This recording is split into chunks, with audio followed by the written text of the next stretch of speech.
Hi everyone, this is Daniel, and today I'm going to show you how to make a riser in Massive. By making use of the macro controls on a number of parameters, this will allow for a wide range of variation on the patch. I'm also going to show you some steps you can take in order to consider the mix while still making effective use of all the sound sources. So we're going to start by shaping the three oscillators. And when I created this patch, I really considered how each sound source could complement each other and take up their own space in the mix. The iron wavetable is a metallic texture that I like, and we're going to assign envelope 1 to the pitch to give it that upwards motion.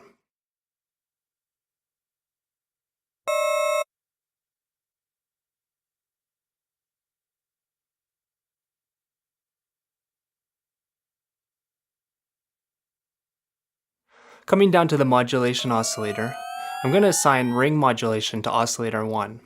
Now normally what this does is it creates two sidebands, but for this design we're going to bring down the modulation source pitch so low that it's going to turn into a tremolo effect. I'm also going to assign envelope 1 to the mix so that as the sound ascends, the modulation mix decreases.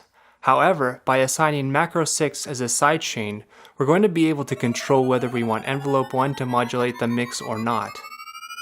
When the knob is all the way to the right, the full effect happens, and all the way to the left, no effect happens and the mix stays 100% wet the whole time. You're going to see this sidechain several times throughout the patch, and the principle is the same each time. I'm also going to use LFO6 to add some movement to the wavetable position.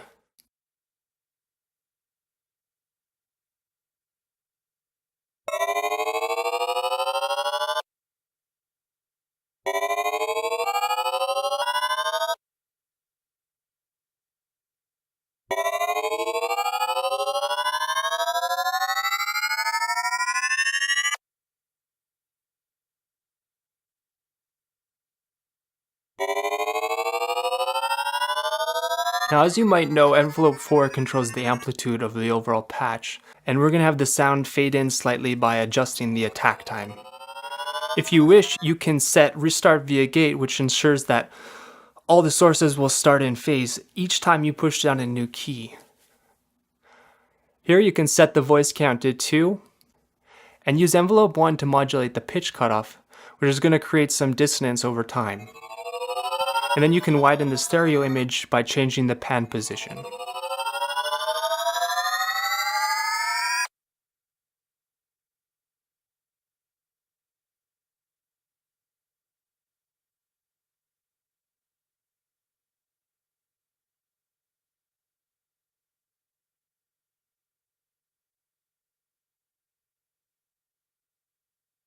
Now oscillator 2 is going to be simply a sine wave, which is also being modulated by envelope 1.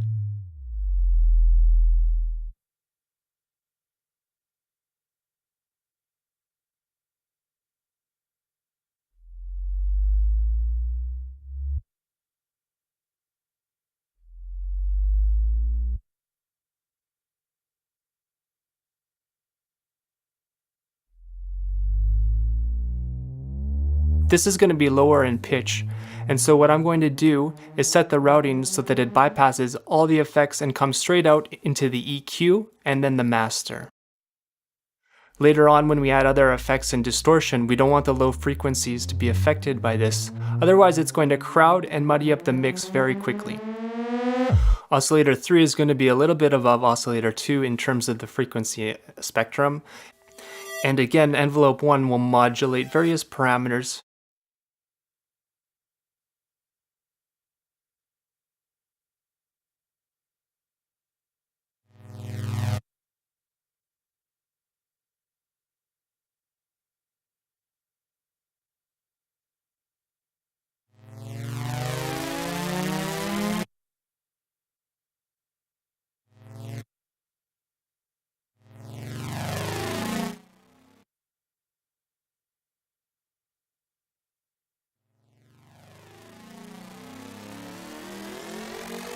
And we're going to use LFO6 again to add some movement to the wavetable position.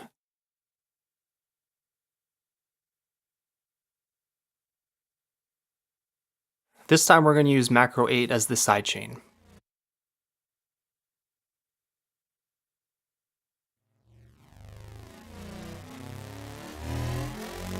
Now for these oscillators, I faded in the amplitude for each source over time, which also helps with the mix. It helps to keep things more clean at the start and to build more intensity towards the end. And later you'll see that I do the same thing with the noise oscillator.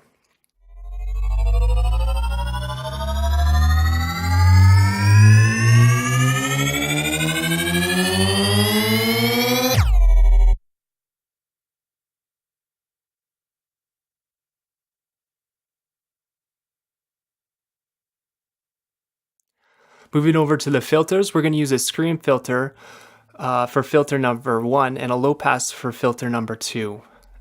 If you don't know what a screen filter is, it's essentially a low pass filter with feedback, and the feedback is controlled by the screen parameter. We're going to use this to help thicken up the sound a bit. I'm going to take LFO6 again and use it to add some movement, and macro 8 will also sidechain this parameter.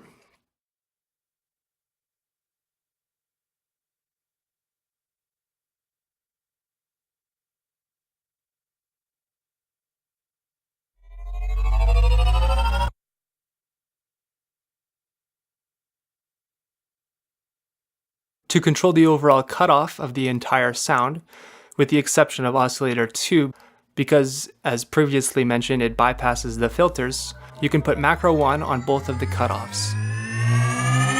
I'm also going to set macro 2 to the mix between series and parallel routing of the filters.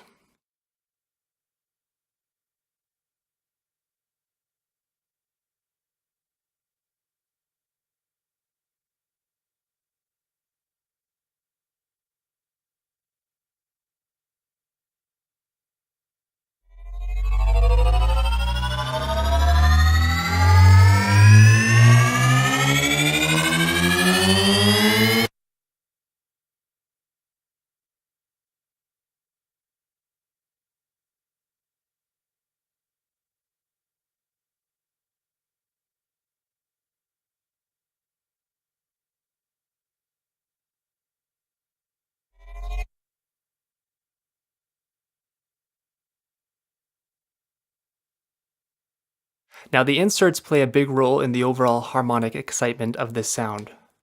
I'm going to set envelope 1 to the dry-wet parameters and sidechain both with macro 5.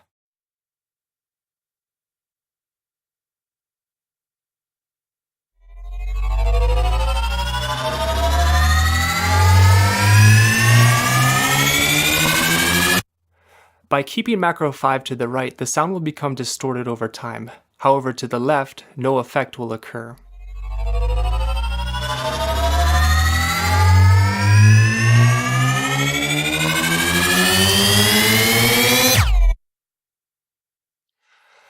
As for the effects, I have a very subtle flanger effect.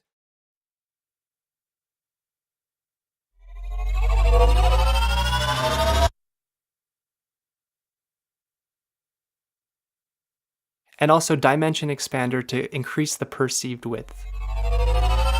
The wet-dry mix for both can be modulated by macro 4.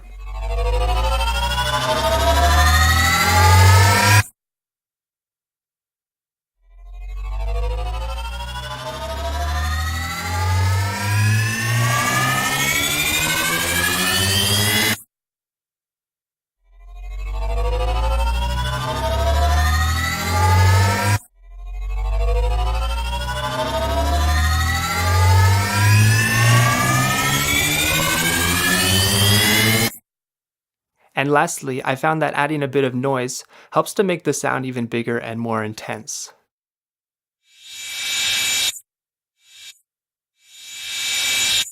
I'm going to place an optional stutter effect on the noise using LFO5.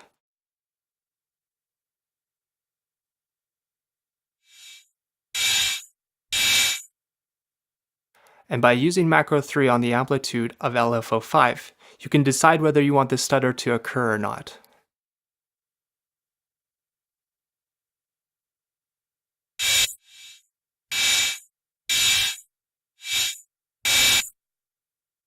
Envelope 1 will ensure that the noise grows over time by modulating the amplitude.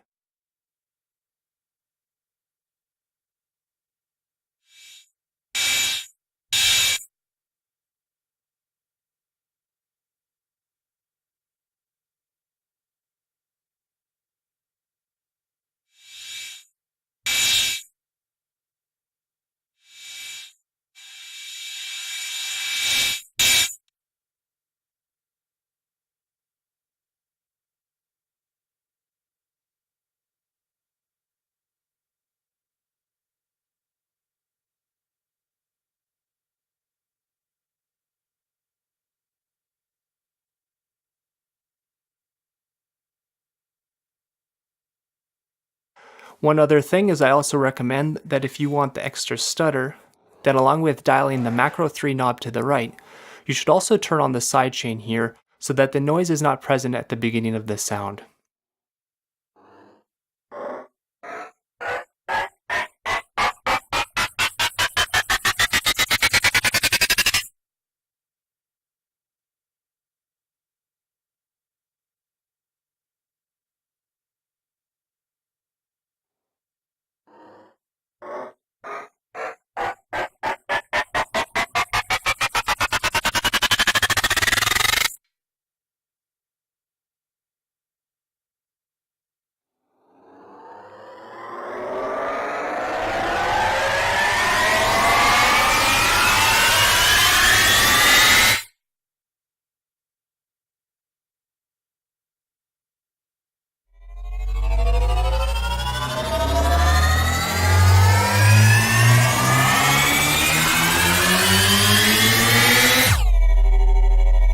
So that's basically it. Now it's a pretty big sound which might not work in a lot of instances, so it's good to make use of the macro controls to shape the sound according to your needs. Oftentimes, especially in music, if a riser is played over top of a lot of other elements, it doesn't need to be so huge. So it might be good to experiment with turning off some oscillators to see how the sound fits in the mix.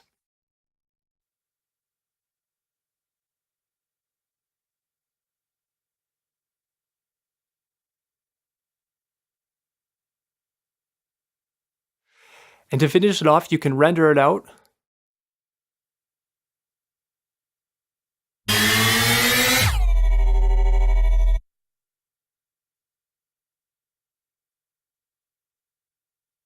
Cut off the tail.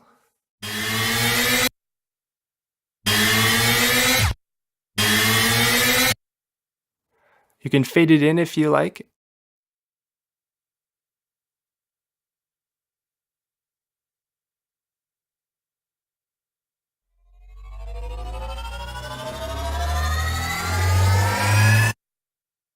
And then maybe throw on some reverb.